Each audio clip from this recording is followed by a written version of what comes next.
Donc, c'est l'histoire. Il était une fois. Vous voulez qu'on vous raconte notre parcours chacun ou vous voulez qu'on vous raconte la création du spectacle? Non, c'est votre parcours. On peut venir un peu comment le spectacle a été dans votre parcours. C'est vraiment votre parcours.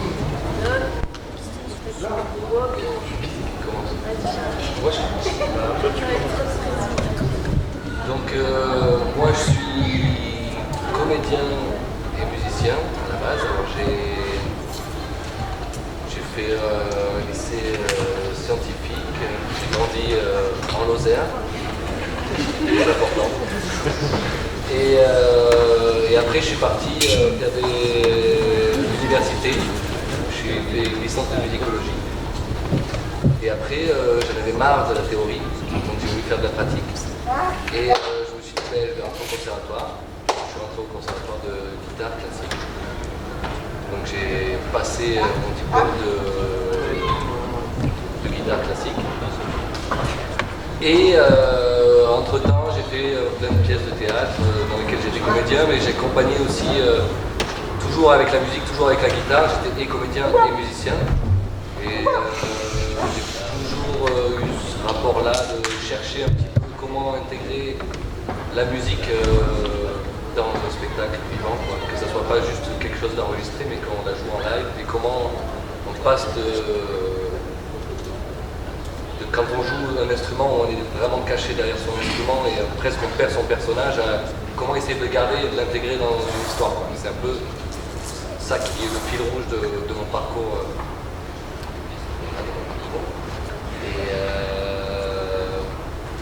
Et après j'ai rencontré par hasard des téléphoniques qui sont là. Et de là, moi je pensais qu'on allait, on va dire un petit peu après, mais moi je pensais qu'on allait se rencontrer, qu'on allait faire des improvisations, du théâtre, qu'on allait... et donc j'arrivais avec ma guitare, tout ça. Et puis je suis arrivé dans un grand gymnase à la cité du Cerf-du-Mans, je ne sais pas si vous connaissez. Et donc là on a fait des étirements, tout ça. Donc là je me suis réapproprié mon corps. J'ai découvert mon corps en fait. Et quand on est musicien classique, on n'a pas forcément une écoute de son corps, on n'a pas forcément un rapport au corps, enfin on s'en fout un peu, on fait à l'université non plus, on s'en fout, c'est plutôt là-dedans, quoi. C'est pas du tout dans le corps. Du coup là j'ai appris à m'étirer, j'ai appris que je pouvais peut-être avoir un peu de souplesse, j'ai appris à faire des roulades, j'ai appris à me faire balancer en l'air. Et donc voilà, donc le personnage qui est dans le spectacle, c'est un peu tout ce que j'ai vécu avec les dans cette création. Voilà un peu mon parcours. C'est pas mal. Donc voilà, je passe la parole à Basile, puisqu'il a d'autres. Moi j'ai un parcours de circassien. Je faisais du cirque en amateur jusqu'à mon bac, après je suis rentré à Rony, après je suis passé à Chalon où je me suis formé en coréen et en main. Et Coréen? C'est quoi le coréen? en portique coréen. Ah, on n'a dit pas de questions. Pas, au cadre. Je suis désolé, c'est le protocole. Bon d'ailleurs je dis encore cadre coréen, mais on devrait dire cadre russe parce que c'est en fait c'est le cadre russe. Je vais pas m'étendre là-dessus. Et voilà, je travaille avec une voitureuse avec qui en fait on est parti sur des projets différents après l'école. Moi j'ai travaillé avec les filets budistes dans une grosse structure avec un filet dans le spectacle de rue qui s'appelait À la vie, où il y avait du portique coréen et du cadre bourdon avec le porteur qui tourne comme ça. Je vous invite à aller regarder les filets budistes si ça vous intéresse. Du cadre bourdon, mais il faut chercher les filets budistes, faut chercher... ouais. Vous allez voir à la fin si je vous écris. En fait, je suis attaché comme un gars de coréen avec une barre dans le dos, mais sauf que la barre dans le dos c'est un axe, et que du coup je tourne comme ça, et du coup, pas avec le voltigeur derrière, par exemple, on revient devant pour faire des photos. Mais bon, ce spectacle n'a pas tourné parce qu'il n'a pas trop bien marché. Et il a breveté son truc. Bon, si on peut l'utiliser, c'est négociable. Et bref, du coup, voilà. Et puis un jour, j'ai un pote de ma promo de Chalon qui m'appelle, qui fait ça te dit, on va faire une rencontre au moins avec des copains. Et j'arrive, et puis là, on s'est rencontrés avec toi. Et au fur et à mesure, finalement, lui, Mehdi, il est parti en fait, du projet, parce qu'il y a quelque chose, les chemins nous ont séparés, mais on s'est retrouvés là. Voilà. Et puis on a rencontré quelqu'un dans le fond. Voilà. Et le violon, j'ai commencé quand j'étais plus petit, encore avant le cirque. Et j'ai jamais fait professionnellement, mais j'ai toujours joué. J'ai jamais arrêté. Je passe la parole. Alors, moi aussi j'ai un parcours plutôt classique. J'ai fait un lycée option histoire de l'art. Je savais que je voulais être artiste de cirque depuis bien mes 8 ans, parce que j'habitais à côté de l'espace cirque d'Antony, je ne sais pas si vous connaissez. Et donc j'allais voir tous les spectacles de cirque contemporain. Il y en avait à peu près 5 par an. J'ai vu vraiment la crème de la crème du cirque contemporain. Et j'avais une certitude, c'est que je voulais être sur la piste avec je faisais de la danse, du théâtre, du clown, de la musique. Et je me suis dit, en fait, dans le cirque, je n'ai pas à choisir, moi, je peux tout faire en même temps. Et donc, après mon bac, j'ai fait des prépas. J'ai été prise à l'homme. À l'homme, j'ai rencontré un porteur. On a été accepté pour faire les 3 années de formation. On a été formé par Abdel et Mahmoud de la compagnie Cirque. Donc, vraiment en portée acrobatique. Et à la sortie d'école, mon porteur a décidé d'arrêter. Donc moi, il était perdu. Et donc je me suis dit, je vais me former autrement. Et j'ai commencé à faire des stages, parce que j'avais envie. Et dans un stage, j'ai rencontré Chris, qui est un des acrobates normalement qui est sur scène. Et un jour, pareil, il m'a appelé, il m'a dit, oh viens, on va s'entraîner avec des copains. Ça va être chouette. Ah oui, parallèlement à ça, j'ai travaillé avec d'autres compagnies, j'ai travaillé avec Nicolaos, j'ai travaillé avec la compagnie Slack qui a ensuite créé sa compagnie avec voilà. J'ai travaillé et puis Louison m'a appelé et il m'a dit viens on va s'entraîner, ça va être chouette. Mais en fait, ce qu'il nous avait pas dit, c'est que Louison et Mehdi avaient un rêve, c'était de faire un spectacle avec des copains. Et nous on le savait, enfin Charlie le savait, enfin, on n'était pas tous nos... Voilà, moi, Louison, il m'a dit viens, on va s'entraîner. Et voilà, j'ai rencontré tout le monde. Et on a commencé à... C'était assez un coup de foudre amical, quoi. On avait la même envie de conneries, je crois. On aimait bien s'entraîner ensemble et on faisait que des conneries, quoi. Voilà, on a dit quoi.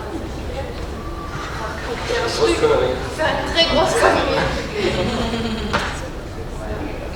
À toi, je passe la parole à Pablo.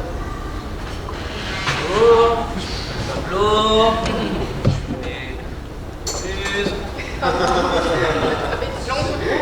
Fils unique. Très dur, très mal vécu. Voilà, du coup, qu'est-ce que j'ai fait moi? Au départ, je pensais pas forcément faire du cirque. J'étais bien à faire ce que je voulais, un peu n'importe quoi, et tout ça. Et puis on m'a pris par la tête comme ça, on m'a dit faire du cirque, peut-être que c'est pas mieux que de faire n'importe quoi. Je me suis dit, bon, vas-y, on essaye. J'avais quoi, 16-17 ans, comme ça. Puis ça m'a bien plu, alors voilà, j'ai commencé à essayer de faire des écoles, ça n'a pas marché. Puis j'ai rencontré un ancien prof, toujours prof, un ancien de la génération stratégie, qui n'était pas très loin de chez moi, qui avait ouvert une petite école de loisirs. Je lui ai demandé s'il pensait comme ça des potes. Tu peux bien me donner des cours.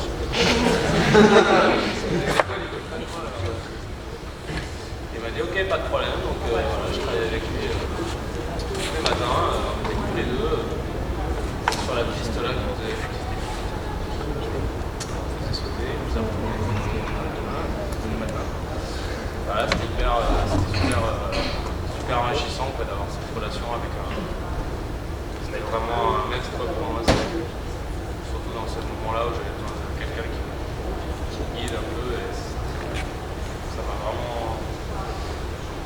vraiment fait beaucoup de bien.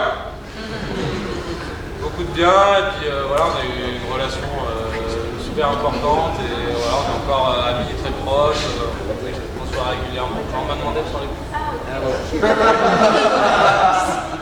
Donc, ça exprime plus fort.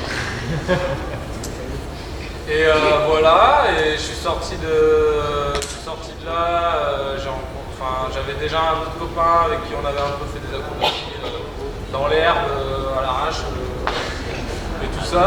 Donc il m'a dit vas-y viens, on fait un truc ensemble. J'ai dit ok, alors on s'est mis à faire du main ensemble, chose qu'on n'avait jamais faite ni l'un ni l'autre, alors ça commençait bien n'importe quoi. Et puis on a pris un peu des stages avec des gens comme Pascal Angelier, Claude Victoria, pour nous guider un peu sur la technique de main à main et tout ça.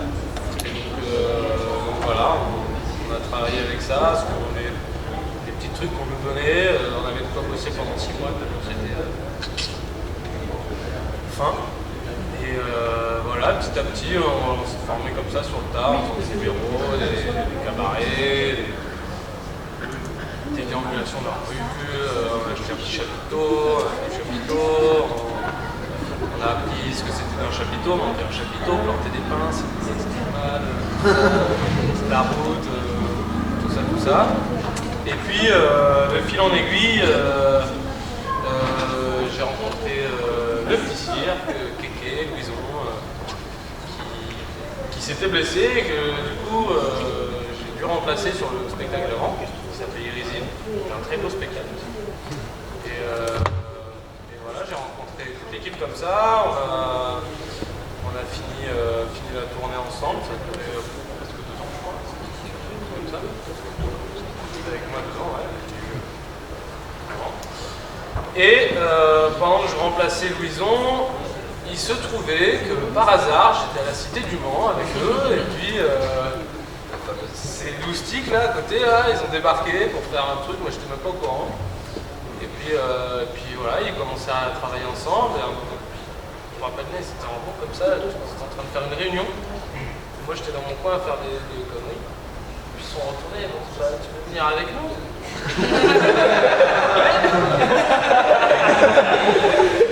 Donc j'ai venu avec eux, hop, dans la ronde, et hop, c'est parti, on a fait des conneries. Et puis voilà,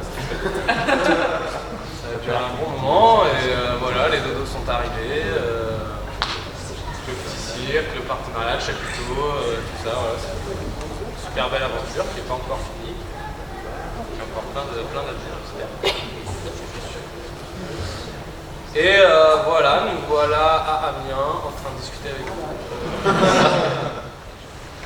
Et voilà, j'étais très heureux de rencontrer. À moi, je m'appelle Christophe, moi j'ai une formation, un parcours de 14-15 ans, c'est des rencontres en fait, beaucoup de rencontres avec des gens du spectacle, des gens de la rue aussi, qui m'ont donné le goût à faire ce spectacle. Par une petite école de cirque amateur sur Reims, ça fait super cran.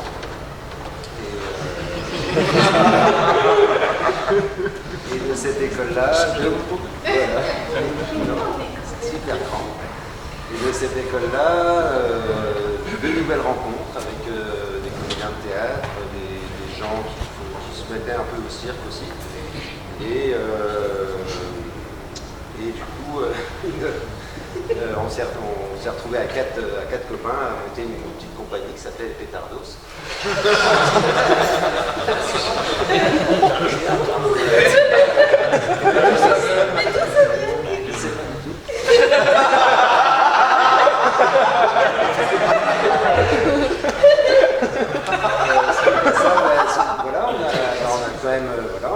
On est rentré dans l'histoire, on a commencé à bosser aussi avec des compagnies de théâtre,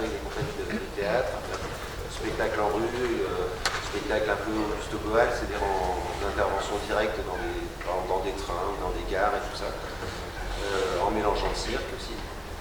Et puis, au bout d'un moment, l'école, le CNAC s'est ouvert à Châlons-en-Champagne, c'était à 40 km de chez moi. Et donc en 85, c'est ouvert. Et puis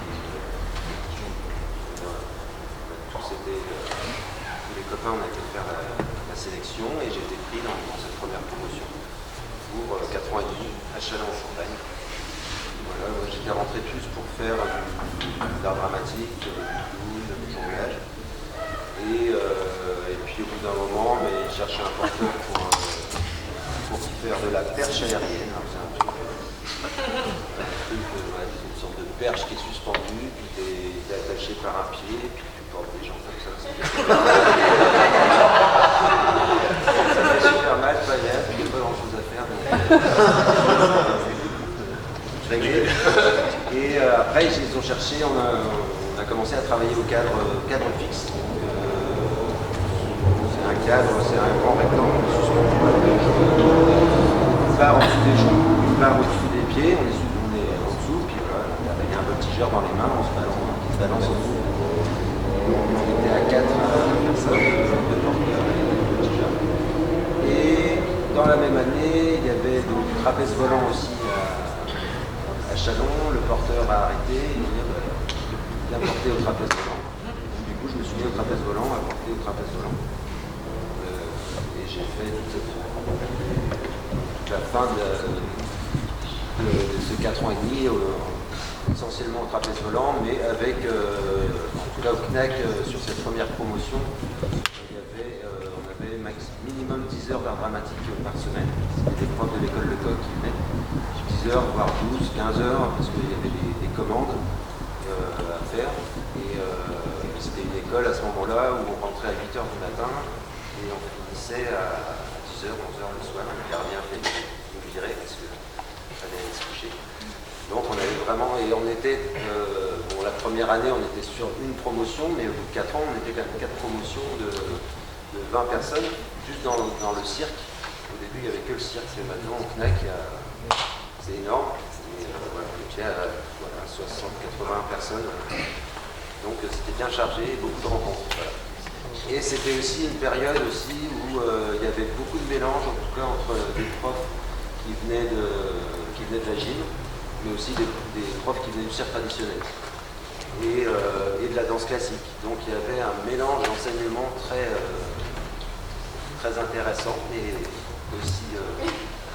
aussi un peu rentre-dedans entre eux, parce que voilà, on n'apprend pas pareil, mais en tout cas très enrichissant. Voilà, donc au bout de ces 4 ans et demi, je suis sorti avec un numéro de trapèze volant, on était 5. Ça fait début. J'ai accéléré. Et voilà, on est parti, je suis parti 2 ans et demi au Cirque du Soleil en tournée nord-américaine. Voilà, au bout de 2 ans, l'expérience était bien, mais suffisante. Bien parce que énormément de spectacles, 600 spectacles en 2 ans. Quoi. Et du coup, pour le trapèze volant, pour la technique, pour nous, c'était très très bien parce qu'on a pu vraiment continuer à se former et apprendre la technique du trapèze. Voilà. Mais voilà, trop grosse compagnie, et puis artistiquement, je m'y retrouvais, mais pas totalement. J'ai vraiment eu envie de revenir en France. Et en France, on est retourné un peu dans la rue avec des compagnies dans le sud, et puis en théâtre forain, dans des manèges, un manège forain, des chevilles foraines. J'étais comédien, plus musicien. Et après, un petit passage chez Arcano, c'était invité, un petit passage chez Plus, au cadre. Et après, il y a la compagnie des Arceaux qui s'est montée, la compagnie de trapèze volante. On était 15 trapézistes volants, je crois qu'il y en a vendu. Là, c'était une très belle expérience de 10 ans. Que de 15, maintenant on était jusqu'à 20 trapézistes et des musiciens, avec des gens assis dans des transats, que d'air. On a énormément tourné, surtout on a tourné beaucoup un peu dans le monde entier. Très belle expérience. Voilà. Et au bout de ces 10 ans, ça continuait. Il y avait une nouvelle création, encore un peu plus grosse, plus de trapézistes. Et puis, donc avec mon amoureuse que j'ai rencontrée au CNAC, et qui après on a pratiquement tout le temps travaillé ensemble depuis ce moment-là. On a eu envie de revenir à quelque chose de plus au sol, d'être plus intime, plus proche du public. Donc on a décidé de ne pas faire cette récréation des arceaux, qui s'annonçait pourtant super, parce que ça a tourné 5 ans, 400 spectacles dans le monde entier, tout ça. On a arrêté et on avait un peu d'économie, on a acheté un chapiteau. On a monté notre compagnie, la compagnie de Petit Cirque. On a acheté notre chapiteau avec nos économies, puis on a fait un premier spectacle sous le chapiteau. Et là on était 4, voilà. 3 artistes de cirque, un musicien et un régisseur, une petite équipe, 250 personnes, public proche, très agréable. Et puis après c'est enchaîné, donc c'était en 2004 cette création de la compagnie. Et depuis 2004 on a fait, c'est le 6e spectacle, donc 3e sous ce chapiteau-là, un autre sous un plus petit chapiteau, vraiment pour 70 personnes.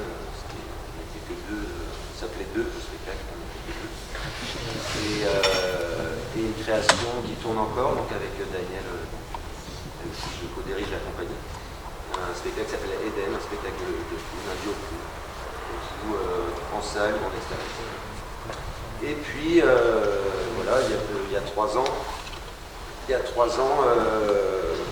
donc dans le spectacle d'avant, notre fils, Louison, qui dans le spectacle d'avant, a commencé cette histoire avec ces 4 photos-là. Et la proposition était que ça se fasse sous ce chapiteau-là, qu'on puisse mettre à disposition la compagnie, le chapiteau, l'esprit aussi de la compagnie un peu, parce que ça a été une création collective, une création de ces 5 dodos avec nous pas à la direction artistique, mais en tout cas c'était vraiment un échange entre leurs idées et puis nous, Daniel, moi et Sky de Cella aussi, sur la mise en place de cette création. Et je suis là ce soir parce que Louison, dans l'équipe normalement, s'est blessé début décembre et est absent jusqu'au mois de août. Je le remplace. Et je porte vue, je fais plus de tortue au trapèze, au cadre horaire. J'ai pris un rôle de musicien et de comédien. Voilà. En fait, Kéké, il était toujours avec nous en tournée. Oui, d'habitude je fais un peu ce qu'on appelle la régie plateau, la régie piste, et puis toute la logistique sur le montage, démontage, les tournées.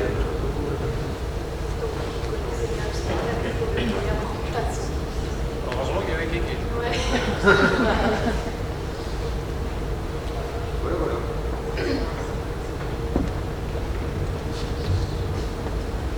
À vous, c'est ça?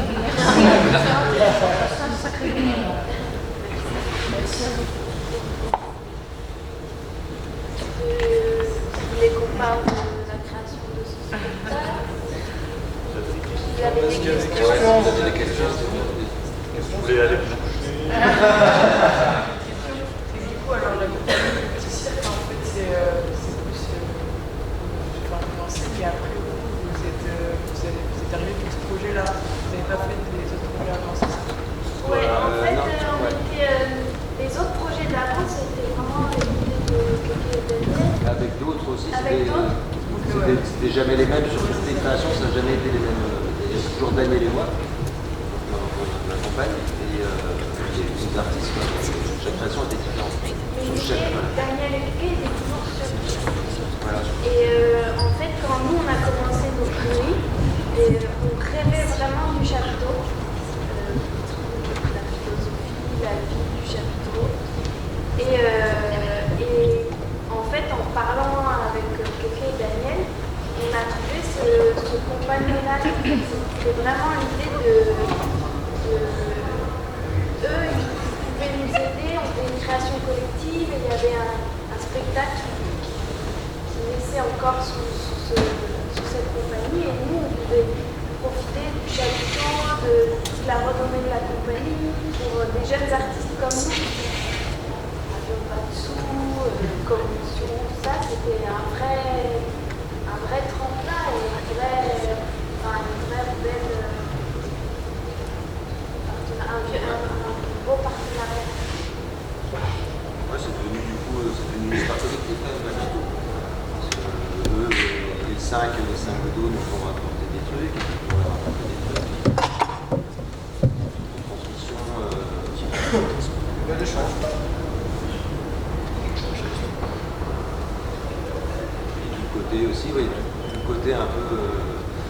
d'organisation, de chapiteaux, de tournées, tout ça, c'est pas, au début, c'est pas évident. Donc, le passé qui facilitait ça.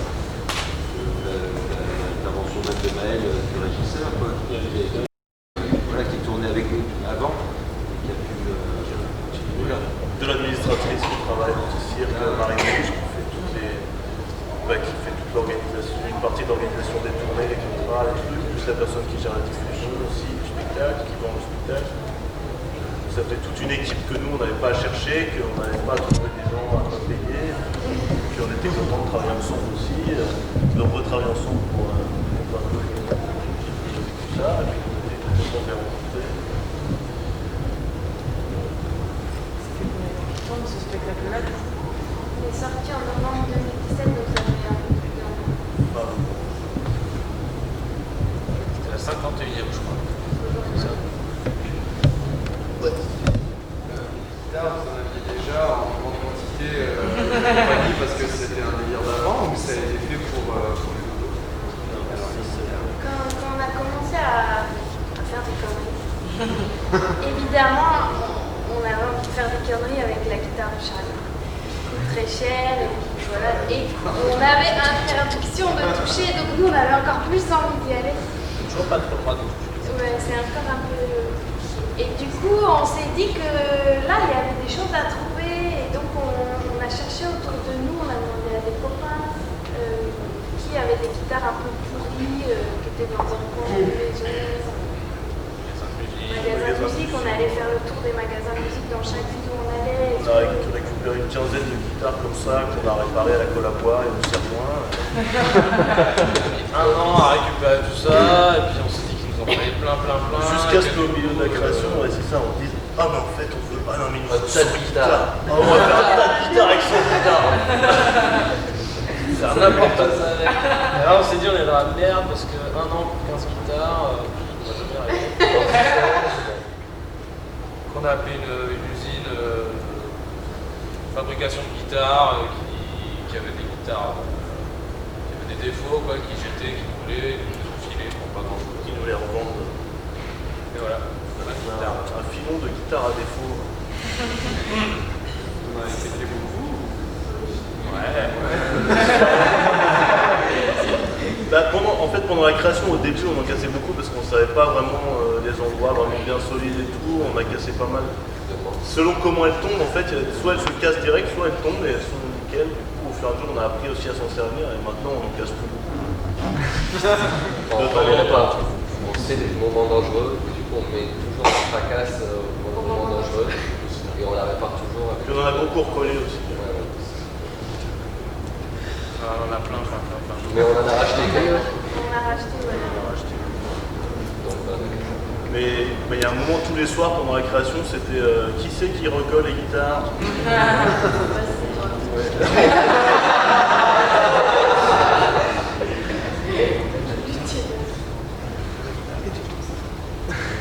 Elles ne sont pas renforcées, tout ça, on les a laissées telles quelles. Donc, à un moment, on a essayé de mettre du ciment au fond d'une guitare. C'était encore plus galère. C'était pour faire un cube d'eau.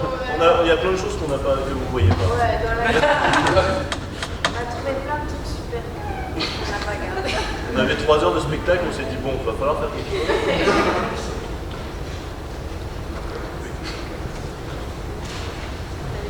Justement, c'était pour savoir si les guitares avaient été renforcées ou pas, parce que ça m'a vachement surpris. Je l'avais relevé des questions, je l'ai anticipé. Ouais.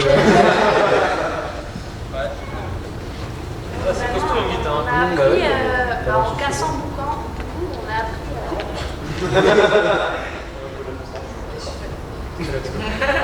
en cassant boucan, on a appris vraiment là où elles étaient fortes et là où elles étaient fragiles. Et le violon, par contre, Le violon. pas eu envie de faire des bêtises avec. Alors le violon, en fait, moi j'ai déjà beaucoup de bêtises avec. Et qu'on a travaillé, en fait, moi j'ai déjà pas mal de matière avec mon violon que j'avais travaillé notamment à l'école quand je m'ennuyais ou quand j'étais blessé, je faisais des trucs avec mon violon. Sauf que en fait, il y a toutes les guitares qui sont arrivées et qu'à un moment on s'est dit qu'il faut se concentrer sur les guitares parce qu'on ne peut pas tout faire. Mais au tout début, on avait bossé des trucs un peu. Et je peux monter sur un violon. Ouais, je trouve que ça arrive. Mais chaud, mais ça Faut pas que ça dérape. Faut pas que ça dérape. C'est lui qui veut que je...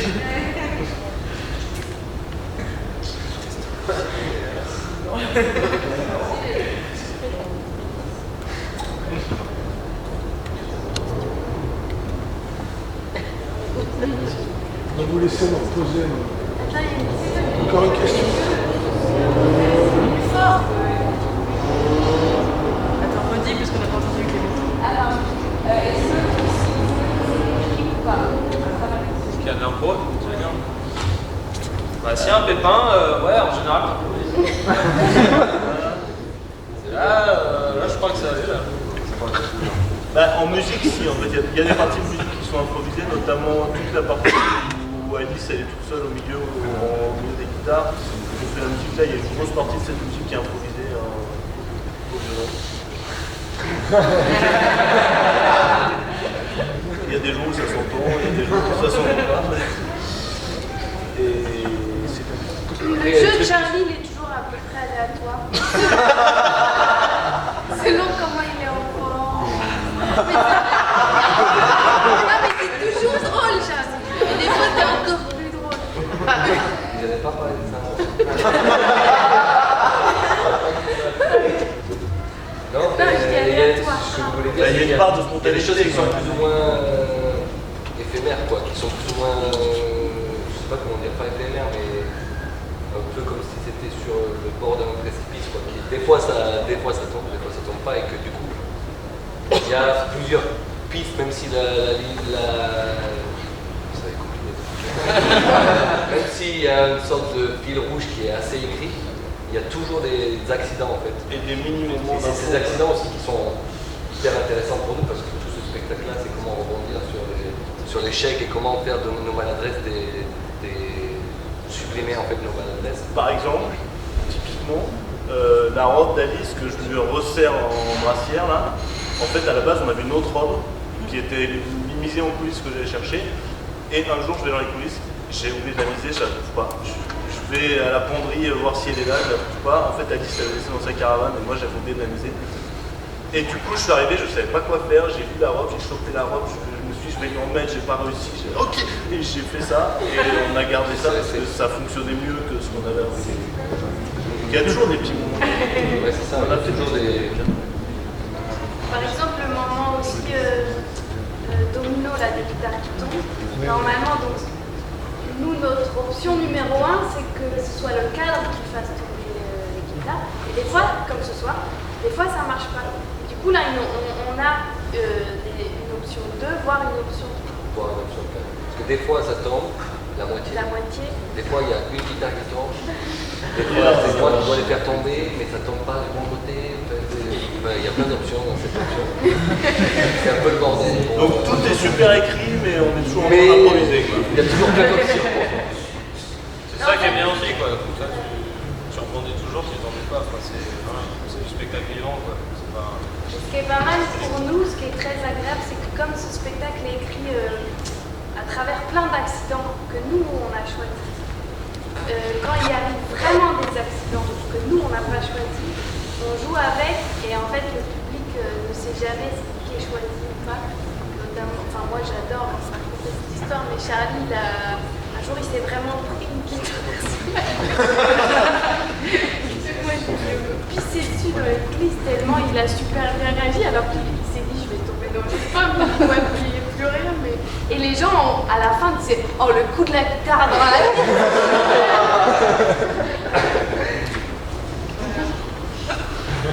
Il y a plein de petites histoires, mais vous verrez quand vous ferez le spectacle, vous aurez plein de petites histoires. Une de nos premières représentations, ça c'était Ouais, ça c'est Ça, c'est la meilleure histoire. une des premières représentations, c'était même une sortie de résidence. Et le spectacle déjà dans sa forme presque finale. Quasiment, ouais. Le spectacle a déjà commencé, je sors en courant pour faire un truc, et là je croise un mec dans les coulisses avec une guitare. Je le regarde, qu'est-ce que tu fous avec la guitare tu vas là-bas, tu poses ta guitare là dans les coulisses. Je croyais qu'il nous avait pris. Enfin, c'est notre mise, quoi. je croyais qu'il nous avait pris une guitare de notre mise et tout. Non, c'était là. Et du coup, bref, ça enchaîne, on continue, et en fait, il avait posé sa guitare à un endroit où Charlie posait ses guitares à lui, qu'il prenait pour les balancer. Au moment où on balance les guitares, au moment où on se lance la guitare partout, et du coup, j'ai vu la guitare, et je me suis dit, ah, mais c'est génial, quelqu'un l'a rapproché et tout, c'est trop bien. J'ai pris la guitare et j'ai lancé. Et voilà, il y a sa guitare clandestine, quoi, qui C'était vraiment sa guitare en fait. qui a participé au spectacle. Elle est rentrée et après elle a fait, vous voyez quand une guitare rentre sur une piste, ensuite elle sort plus jamais, je marche dessus, on les lance, il y a les dominos et tout ça. Donc il y a sa guitare et lui il a passé le spectacle comme ça. Sa guitare et à la fin nous, on ne savait pas cette histoire, on voit un mec prendre une guitare au moment où tout le monde sort et la faire sonner, il était tout seul. Qu'est-ce que tu fais? Il dit mais c'est ma guitare.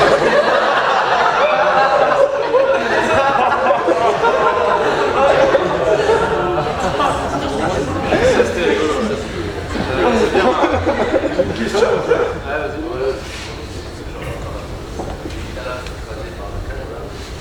Vous savez exactement quelle guitare vous avez éclaté? Ouais, c'est bon, la bonne. Non, chaque guitare a une place précise. Après, ça arrivait plusieurs fois qu'il y ait des gens du public qui les déplacent pour pas que le cadre il tombe dessus. Ouais. Ah ouais? Ça arrive. Voyons bien faire en disant oh mince, ça va tomber dessus, alors il décale une autre. Ah merde. Après, quand je l'ai fait tomber, ils sont là. Merde.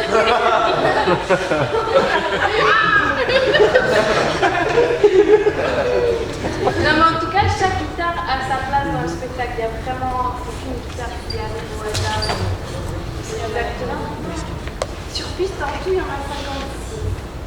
54. C'est 55, je crois. Sur la piste en tout. Après nous, À la fin, nous, on en a une centaine. On a des guitares de rap, on aussi en a une qui fait dessus. On en vend pas cher, pas cher. Ça marche pas bien, mais. Faites des dessins.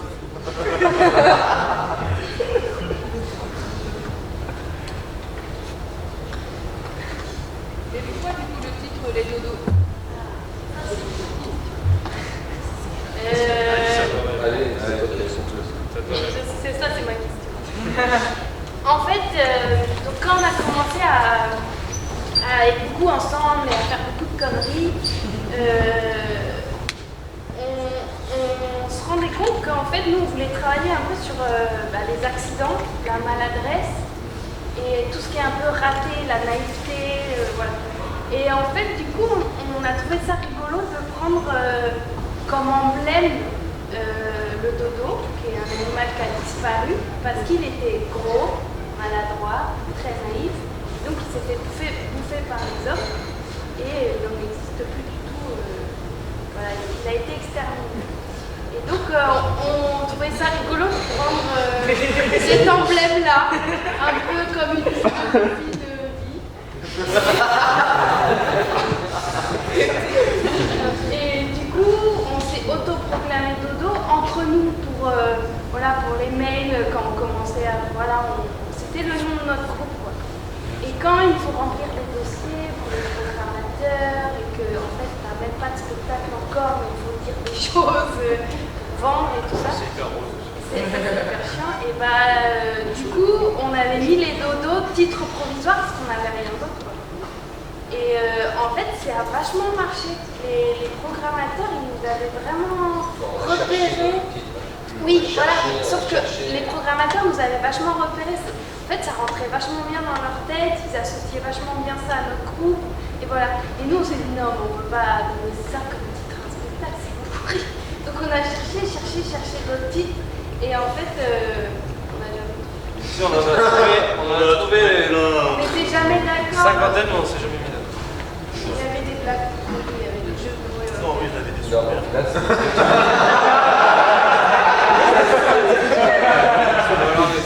Attends, c'était lequel le dernier là?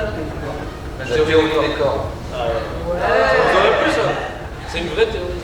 Il y a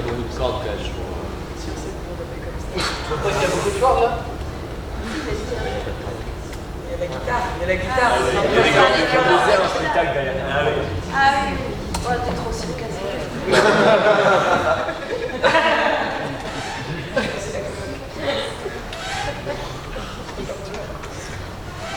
Ouais, c'est nous. Principalement Charlie. Moi, je suis venu avec des idées. Après, il y a eu des improvisations. Après, il y a eu des échanges, tout ça. En gros, les parties de guitare, c'est Charlie qui a tout écrit, et après, il y a des thèmes qu'il a écrits, et qu'après, moi, j'ai un peu réadapté. Des trucs qu'il a écrits, ouais, c'est ça. Après, c'était un peu en jouant où je me suis dit, il y a des trucs qu'on a écrits ensemble. Il y a des trucs, on peut en faire un morceau. Du coup, on a une partie, on a composé ensemble. Il y a des trucs qu'on a composé ensemble. Ça va, ça mélange tout ça. Et normalement, on a un CD, mais on a plus de CD, il est en Il est en rupture de stock. en rupture de stock. Il faudra revenir à Il faudra revenir à Rennes à partir de mars. Hein. Donc, Il sera en raid. Voilà, si vous voyez qu'on passe pas loin et que vous voulez des CD, C'est encore différent que encore mieux, parce qu'on a vraiment fait un enregistrement des studios, on a retravaillé les musiques pour que ça marche en CD, parce que des fois dans les musiques du spectacle il y a des arrêts pour ce qui se passe. Voilà. Là on a vraiment travaillé, donc c'était bien. super, Super. mais vous n'aurez pas.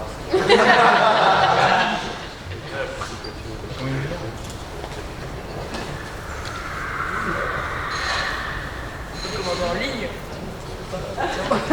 Pas hyper organisé autant. si vraiment il y en a qui s'intéressent, on peut peut-être s'arranger. S'il y en a plein qui s'intéressent dans l'école, peut-être Si qu'on vous faites peut une un seconde regroupé, groupée, genre. Ah ouais, on en envoie plein dans l'école quoi. Là, par la poste,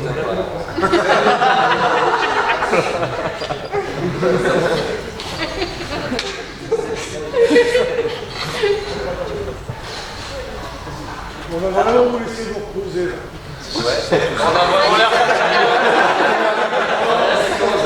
On doit avoir des Vous avez tout dit. Vous avez tout dit. C'est vrai? Ah ben si reste des questions, il n'y a aucun problème, c'est plus pour vous. Ouais, j'essaie de tenir la nôtre. Il y a des questions encore intéressantes. on peut boire une bière. Ouais, voilà, ça peut se finir comme ça quoi. Ça sort tout ça, c'est que.